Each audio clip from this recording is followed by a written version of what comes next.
आज हम आपको एक ऐसी अभिनेत्री की कहानी सुनाएंगे जिसने 70 और 80 के दशक में बॉलीवुड में अपनी खास जगह बनाई। अपनी खूबसूरती और बोल्ड अंदाज से इस एक्ट्रेस ने भारतीय सिनेमा की परिभाषा ही बदल दी। इस एक्ट्रेस ने फिल्म इंडस्ट्री में नया चलन शुरू किया, जिससे बाकी अभिनेत्रियों के लिए नए रास्ते खुल गए। उस समय में जो भी इस एक्ट्रेस को देखता वो यही कहता, कैसे ये अभिनेत्री हिंदी सिनेमा के दो बड़े अभिनेता और एक महान डायरेक्टर की पहली पसंद बन गई। इन्होंने बॉलीवुड में बोल्डनेस का तड़का लगाया और कहा, भारतीय सिनेमा में एक ऐसा अभिनेता भी था जिनकी फिल्मों में दूसरी एक्ट्रेसेस ने उनकी बहन बनने से इनकार कर दिया था, लेकिन ये अभिनेत्री उस अभिनेता की पहले बहन बनी। बाद में वो एक्टर अपनी इस बहन से ही प्यार करने लगा।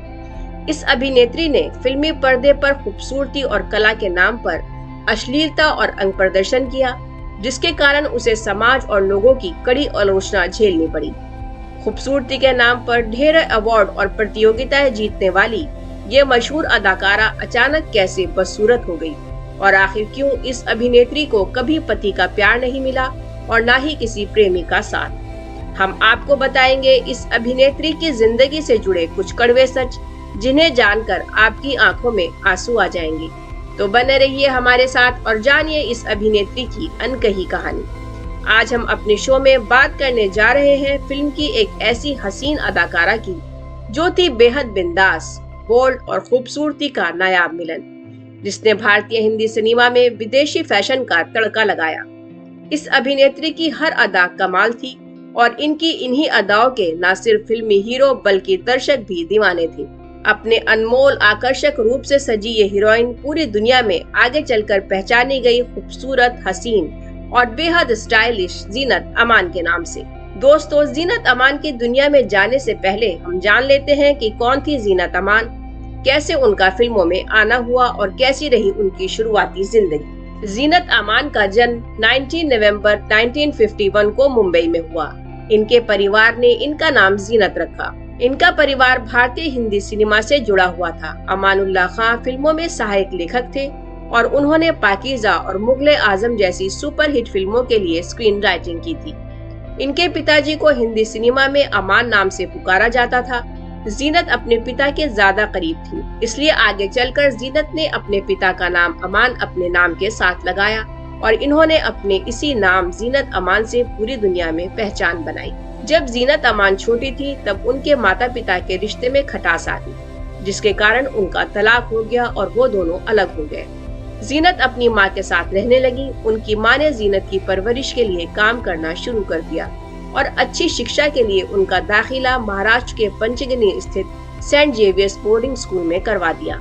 तलाक के बाद भी जीनत अपने पिता से मिलती रहती और उनके साथ काफी समय बिताती। लेकिन जब जीनत 13 साल की हुई तब उनके पिता अमानुल्लाह खां महज 41 वर्ष की उम्र में इस दुनिया को छोड़कर चले गए। जीनत को पहली बार Hollywood film the evil within में साइन किया गया। इस फिल्म में उनके हीरो देवानंद थे, लेकिन ये फिल्म भारत में कभी रिलीज नहीं हुई क्योंकि उस समय सेंसर बोर्ड ने इसमें दिखाए गए किसिंग सीन की वजह से इसे भारत में मंजूरी नहीं दी। साथ ही ये फिल्म उस दौर में असफल रही, जिस कारण से जीनत अमान को कोई खास पहचान नहीं मिल पाई। जीनत अमान ने हिंदी फिल्मों में अपना नाम बनाने का फैसला किया। इस सफर में उनकी मां ने उनका पूरा साथ दिया और अपना काम छोड़कर जीनत की मैनेजर बन गई। जीनत ने हिंदी सिनेमा में अपना पहला कदम ओपी रहलान की फिल्म हलचल से रखा। हालांकि इस फिल्म में उनका किरदार छोटा था, जिससे जीनत को कोई ज्यादा फायदा नहीं हुआ। इसके बाद उन्हें फिल्म हंगामा मिली, जिसमें उनके साथ महमूद और किशोर कुमार नजर आए, लेकिन दुर्भाग्यवश ये दोनों फिल्में बॉक्स ऑफिस पर फ्लॉप साबित हुई। उस समय देवानंद हरे रामा हरे कृष्णा के लिए एक ऐसी लड़की की तलाश में थे जो बोल्ड हो और हिप्पी कल्चर से जुड़ी लगे। एक पार्टी के दौरान उनकी मुलाकात जीनत अमान से हुई। जीनत का स्टाइल और आत्मविश्वास देखकर देवानंद तुरंत समझ गए कि उनकी खोज पूरी हो चुकी है। उन्होंने फौरन जीनत को अपनी फिल्म में बहन का रोल ऑफर कर दिया। मजेदार बात यह है कि इससे पहले देवानंद ये किरदार कई मशहूर अभिनेत्रियों को ऑफर कर चुके थे, लेकिन उस वक्त की सभी एक्ट्रेसेस ने इस रोल को ठुकरा दिया। जीनत ने इस मौके को न सिर्फ अपनाया बल्कि इस किरदार से अपने करियर की एक नई शुरुआत की। जिस समय जीनत अमान हरे रामा हरे कृष्णा कर रही थी, उस दौर में देवानंद के साथ काम करना किसी भी कलाकार के लिए बड़े सम्मान की बात मानी जाती थी। हालांकि इस फिल्म से पहले जीनत की तीनों फिल्में फ्लॉप हो चुकी थीं और उनका करियर शुरू होते ही थमसा गया था। लेकिन किस्मत कब और कैसे करवट ले ये कोई नहीं जानता।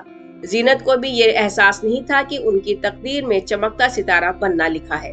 हरे रामा हरे कृष्णा ने जीनत की जिंदगी और करियर को नई उड़ान दी, जो इतिहास में दर्ज हो गई। फिल्म हरे रामा हरे कृष्णा में जीनत अमान की किरदार ने दर्शकों पर गहरी छाप छोड़ी। उनका वेस्टर्न लुक और स्टाइल उस समय के लोगों को बहुत पसंद आया। 1971 में रिलीज हुई ये फिल्म सुपरहिट साबित हुई और बॉक्स ऑफिस पर धमाल मच गया। फिल्म का संगीत भी उतना ही प्रभावशाली था, जिसने हर किसी को झूमने पर मजबूर कर दिया। जीनत का किरदार और उनकी अदाकारी ने उन्हें रातों रात स्टार बना दिया। फिल्म हरे रामा हरे कृष्णा का गाना दम मारो दम जितना लोकप्रिय हुआ, उतना ही विवादों में भी घिर गया। उस दौर में इस गाने पर आरोप लगा कि ये समाज को गलत दिशा में ले जा रहा है। इसी वजह से ऑल इंडिया रेडियो ने इस गाने पर बैन लगा दिया। हालांकि गाने की लोकप्रियता और जीनत अमान की दमदार अदाकारी ने सबका दिल जीत लिया। इस फिल्म ने जीनत को उनकी पहली बड़ी पहचान दिलाई और दम मारो दम की वजह से उन्हें बेस्ट सपोर्टिंग एक्ट्रेस का फिल्म फेयर अवार्ड भी मिला। ये उनकी सफलता की ओर उनका पहला कदम साबित हुआ। इसके बाद जीनत अमान की लोकप्रियता इतनी बढ़ गई कि हिंदी फिल्मों के निर्माता और निर्देशक उनके घर के चक्कर लगाने लगे। साल 1973 में जीनत एक बार फिर देवानंद के साथ फिल्म हीरा पन्ना में नजर आई। इस फिल्म को भी दर्शकों का भरपूर प्यार मिला। देवानंद और जीनत की जोड़ी पर्दे पर हिट साबित होने लगी और लोग उनकी केमिस्ट्री को खूब पसंद करने लगे। ये जोड़ी हिंदी सिनेमा में एक नए ट्रेंड की शुरुआत कर रही थी, जहां ग्लैमर और अभिनय का अनोखा मेल देखने को मिल रहा था। जीनत अमान ने हिंदी सिनेमा में कदम रखते ही एक नया दौर शुरू कर दिया।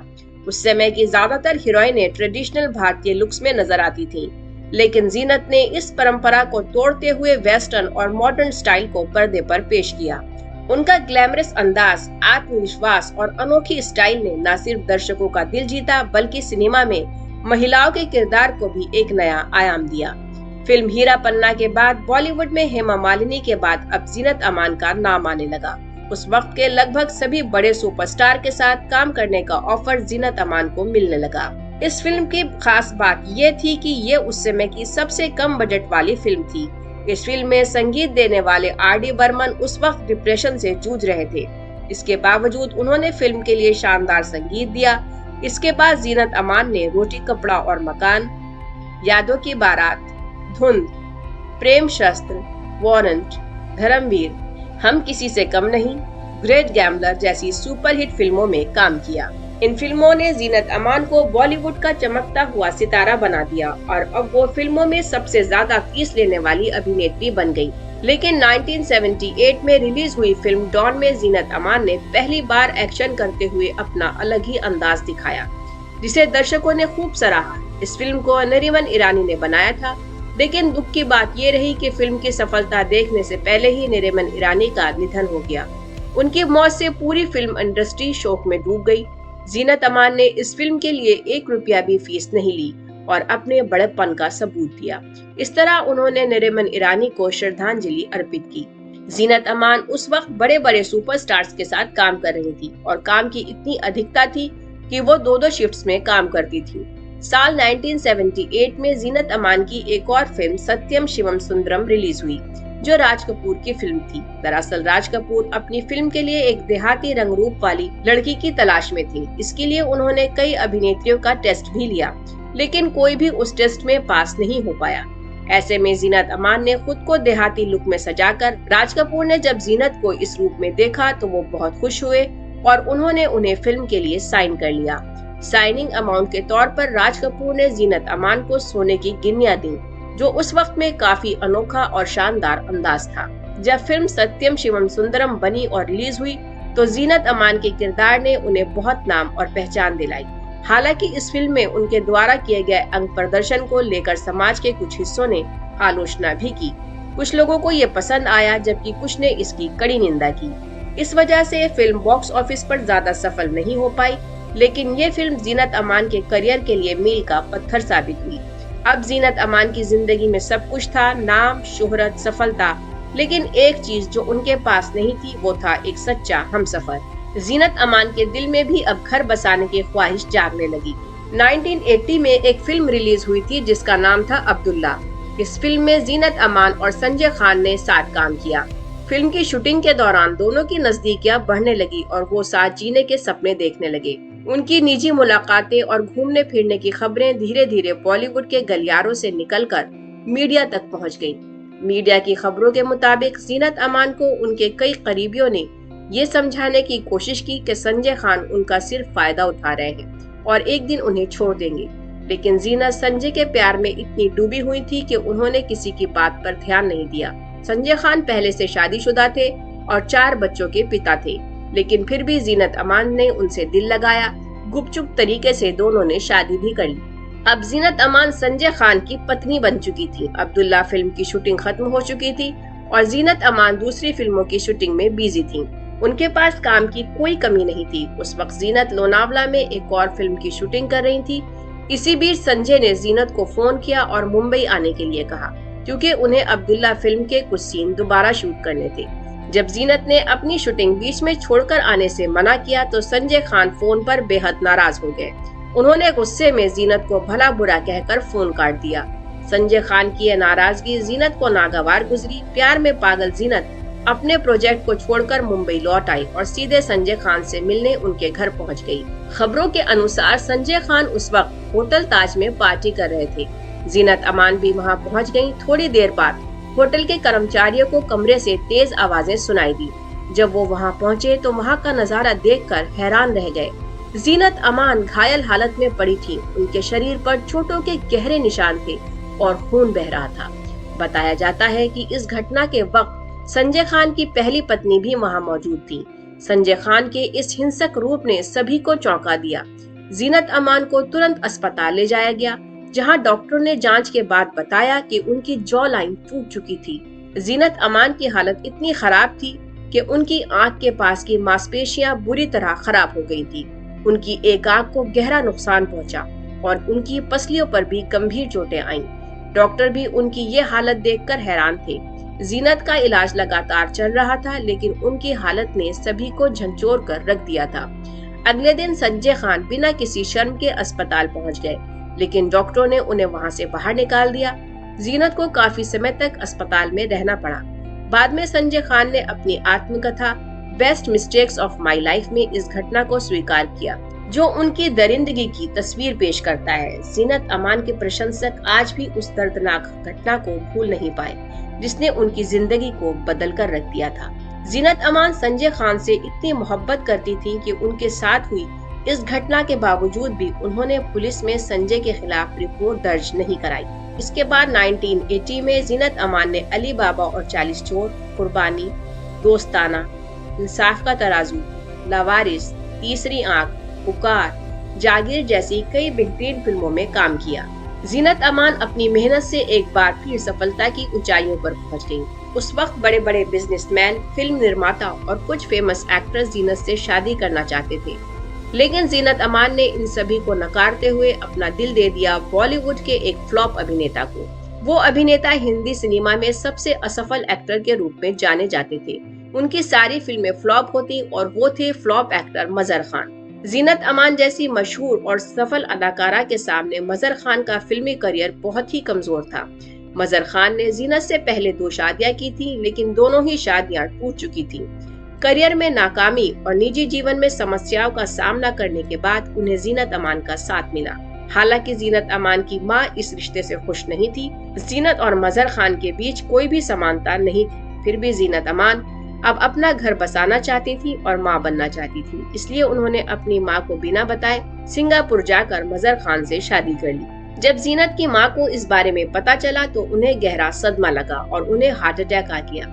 वहीं दूसरी तरफ फिल्म इंडस्ट्री भी हैरान थी कि जीनत ने ये क्या कर लिया, लेकिन अब सच्चाई यही थी कि जीनत और मजहर खान की शादी हो चुकी थी। जीनत की जिंदगी वैसे ही चल रही थी जैसे उन्होंने सोची थी। वो प्रेग्नेंट हो गईं और अपने नन्हे मेहमान का बेसब्री से इंतजार कर रही थी। उन्होंने जिंदगी में जो भी खुशियां चाही थी वो धीरे धीरे पूरी हो रही थी, लेकिन ये सब जीनत का एक ख्वाब था जो जल्द ही टूट गया। कुछ दिन तक सब कुछ सही चलता रहा, जिंदगी में सुकून था, लेकिन एक दिन जीनत ने सुना कि मजहर खान किसी मॉडल को डेट कर रहे हैं। ये सुनते ही जीनत को झटका लगा। ये सब सुनकर उनका गुस्सा फूट पड़ा, लेकिन जीनत प्रेग्नेंट थी, इसलिए उन्होंने अपनी भावनाओं को काबू में रखा और इस हालात को बड़े धैर्य के साथ संभाला। जीनत ने सोचा कि बच्चा होने के बाद मजहर से बात करेंगी। कुछ समय बाद जीनत के घर बेटे का जन्म हुआ। ये उनके लिए बड़ी खुशी की बात थी। वो अब फिर से फिल्मों में वापसी करना चाहती थी, अपने करियर को एक नई दिशा देना चाहती थी, लेकिन मजहर खान ने उन पर लगातार दबाव डालना शुरू कर दिया। वो चाहते थे कि जीनत घर पर ही रहें और बच्चों की देखभाल करें। जीनत का दिल तो बाहर निकलकर अपने सपनों को पूरा करने का था, लेकिन मजहर खान का दबाव दिन ब दिन बढ़ता ही जा रहा था। मजहर खान ने जीनत की जिंदगी को एक जेल बना दिया था। वो जीनत की सुपरस्टार वाली पहचान को सहन नहीं कर पा रहे थे। मजहर ने जीनत को उनके स्टारडम से पूरी तरह दूर कर दिया। जीनत ने अपनी शादी को बचाने और रिश्तों को ठीक करने की बहुत कोशिश की। उन्होंने फिल्मों से दूरी बना ली और पूरी तरह से परिवार को अपना लिया। इस बीच जीनत के घर एक और बेटे की किलकारी गूंजी। उनके दूसरे बेटे जहान खान का जन्म हुआ। जीनत अपने दोनों बेटों के बारे में सोचती रहती और यही मानती थी कि बच्चों का कोई कसूर नहीं है। इसलिए जीनत अपने परिवार को एकजुट रखने के लिए बिना शिकायत किए सब सहती रही। लेकिन उनकी जिंदगी का मुश्किल दौर अभी भी खत्म नहीं हुआ था। अचानक मजहर खान गंभीर रूप से बीमार पड़ गए। इस हालत में जीनत ने एक अच्छी पत्नी का फर्ज निभाया और दिन रात उनकी सेवा में लग गयी। मजहर 5 साल तक जिंदगी और मौत के बीच संघर्ष करते रहे और इस दौरान जीनत ने हर संभव तरीके से उनकी देखभाल की। मजहर खान 7 महीने तक मुंबई के ब्रिज कैंडी हॉस्पिटल के आईसीयू में भर्ती रहे। अस्पतालों के बढ़ते खर्चे के कारण जीनत अमान की सारी जमा पूंजी खत्म होने लगी। फिर भी जीनत अमान की यही तमन्ना थी कि मजहर किसी तरह ठीक हो जाए। जीनत ने एक इंटरव्यू में कहा था कि उस वक्त में आर्थिक परेशानियों से घिर चुकी थी। मेरी जिंदगी बस हॉस्पिटल और उनके इलाज तक ही सीमित रह गई थी। जीनत की अटूट मेहनत और विश्वास रंग लाया और मजहर खान धीरे धीरे ठीक होने लगे। लेकिन उनके ठीक होने के बाद भी उनका व्यवहार जीनत के लिए बिल्कुल भी सही नहीं था। मजहर ने अपनी सेहत पर ध्यान देना बिल्कुल छोड़ दिया। डॉक्टर्स ने जो दवाइयाँ दी थी, मजहर को उनकी आदत पड़ गई। एक दिन में वो कई पेन किलर खा लेते थे। जीनत ने उन्हें बहुत समझाने की कोशिश की, पर मजहर खान उन दवाओं के बिना नहीं रह पाते थे। डॉक्टर्स ने मजहर को चेतावनी दी कि अगर उन्होंने दवाओं का सेवन इसी तरह जारी रखा तो उनकी किडनियां खराब हो जाएंगी। जीनत ने हर तरह से मजहर को समझाने की कोशिश की, लेकिन उनकी जिद खत्म होने का नाम ही नहीं ले रही थी। जीनत ने तन, मन और धन से मजहर की देखभाल की, लेकिन ऐसा लगने लगा था कि मजहर खुद अपनी सेहत को बर्बाद करने पर तुले हुए हैं। जीनत को उनकी ये जिद बेहद तकलीफ दे रही थी। आखिरकार वही हुआ जिसका डर था। दवाओं के ज्यादा सेवन से मजहर खान की दोनों किडनीज खराब हो गयी। जीनत ने उनकी जान बचाने के लिए हर संभव कोशिश की। वो दूसरी किडनी दिलाने की जद्दोजहद में लग गयी, लेकिन सफलता नहीं मिली। जीनत मजहर को छोड़ना नहीं चाहती थी, क्योंकि वो उनसे बहुत प्यार करती थी और उनके दोनों बच्चे भी अपने पिता के बेहद करीब थे। लेकिन मजहर ना तो किसी की बात सुनते थे और ना ही मानते थे। आखिरकार जीनत ने मजहर से अलग होने का फैसला कर लिया और तलाक का मुकदमा दायर कर दिया। लेकिन फैसला आने से पहले ही एक ऐसा दिन आ गया जिसने सब कुछ बदल दिया। 16 सितंबर 1998 को मजहर खान इस दुनिया से हमेशा के लिए रुखसत हो गए। जीनत के लिए ये समय सचमुच बेहद मुश्किल था। उन्होंने इस शादी में न सिर्फ अपना पूरा फिल्मी करियर दांव पर लगाया था, बल्कि अपनी सारी खुशियां भी कुर्बान कर दी थी। जीनत खुद बताती हैं कि इस शादी में उन्हें खुशी का एक पल भी नसीब नहीं हुआ। ये एक ऐसी अंधेरी और लंबी सुरंग थी जिसमें कहीं दूर दूर तक रोशनी की कोई किरण नजर नहीं आती थी। जीनत ने अपनी जिंदगी के बेहद कीमती साल मजहर की जिंदगी को बचाने में बिता दिए, लेकिन आखिरकार वही हुआ जो कुदरत को मंजूर था। उन्होंने बताया कि इन मुश्किल दिनों में किसी ने उनका हालचाल तक नहीं पूछा और न ही किसी ने उनकी कोई मदद की। इन तमाम तकलीफों के बावजूद जीनत ने अपने बेटों की परवरिश में कोई कमी नहीं आने दी। वो अपने दोनों बच्चों की देखभाल करती रहीं और हर मुश्किल का सामना अकेले करती गईं। जीनत अमान ने करीब 10 साल के लंबे ब्रेक के बाद फिर से सिल्वर स्क्रीन पर वापसी की और कई फिल्मों में अपनी अदाकारी का जलवा दिखाया। आज भी वो ग्लैमर इंडस्ट्री का अहम हिस्सा है। जीनत न केवल मैगजीन की कवर गर्ल बनी, बल्कि कई नामी ब्रांड्स की एम्बेसडर भी है। उनका नाम हिंदी सिनेमा में इतना बड़ा है कि जब भी किसी अभिनेत्री का बोल्ड अंदाज देखा जाता है तो उसकी तुलना जीनत अमान से की जाती है। जीनत अमान हमेशा से ही अपने बेबाक और बोल्ड व्यक्तित्व के लिए जानी जाती हैं। आज वो अपने बेटों के साथ रहती हैं। उनके दोनों बेटे भी हिंदी फिल्म इंडस्ट्री का हिस्सा हैं और अपनी मां के बेहद करीब हैं। हिंदी सिनेमा के दिग्गज अभिनेता देवा आनंद और राज कपूर भी जीनत अमान को बेहद पसंद करते थे। जीनत इन दोनों के करीब थी, लेकिन ना तो राज कपूर ने कभी अपने दिल की बात जीनत से कही और ना ही देवानंद ने। इस वजह से दोनों सुपरस्टार का प्यार अधूरा ही रह गया। अगर जीनत अमान की जिंदगी को देखें तो वो संघर्षों और उतार चढ़ाव से भरी रही। उनको दोनों शादियों में तकलीफ के सिवा और कुछ नहीं मिला। पहली शादी में जहां संजय खान की दरिंदगी ने उनकी एक आंख को हमेशा के लिए खराब कर दिया, वहीं दूसरी शादी ने उनका पूरा करियर खत्म कर दिया। इसके बावजूद जीनत अमान ने हर मुश्किल का सामना करते हुए अपनी जिंदगी को संभाला। साल 2012 में ये खबर सामने आई थी कि जीनत ने एक बिजनेसमैन सरफराज अहमद से निकाह कर लिया है। हालांकि जीनत ने इस खबर को कभी भी सही नहीं बताया। फिर साल 2018 में जीनत ने सरफराज पर धोखाधड़ी और कई गंभीर आरोप लगाते हुए पुलिस में शिकायत दर्ज कराई। जीनत अमान की जिंदगी हमेशा चर्चा का विषय रही। उन्होंने हर चुनौती को पार कर अपनी जिम्मेदारियों को बखूबी निभाया। लोग उन्हें आज भी उतना ही प्यार करते हैं जितना पहले करते थे। आज भी वो काफी एक्टिव हैं और अपने सोशल मीडिया के जरिए अपने चाहने वालों से जुड़ी रहती हैं। जीनत अमान हमेशा खूबसूरती और बोल्डनेस की मिसाल बनी रही। हम सभी उनके अच्छे स्वास्थ्य और लंबी उम्र की कामना करते हैं। जीनत अमान की कहानी हमें बताती है कि चाहे जिंदगी में कितनी भी मुश्किलें क्यों ना आए, हर मुश्किल को पार किया जा सकता है। दोस्तों, आपको जीनत अमान की ये कहानी कैसी लगी, हमें कमेंट बॉक्स में जरूर बताएं। अगर ये कहानी आपको पसंद आई हो तो हमारी वीडियो को लाइक और चैनल को सब्सक्राइब करना ना भूलें। जल्द ही हम एक और महान शख्सियत की कहानी लेकर आएंगे। तब तक के लिए अपना और अपने परिवार का ख्याल रखिए। धन्यवाद।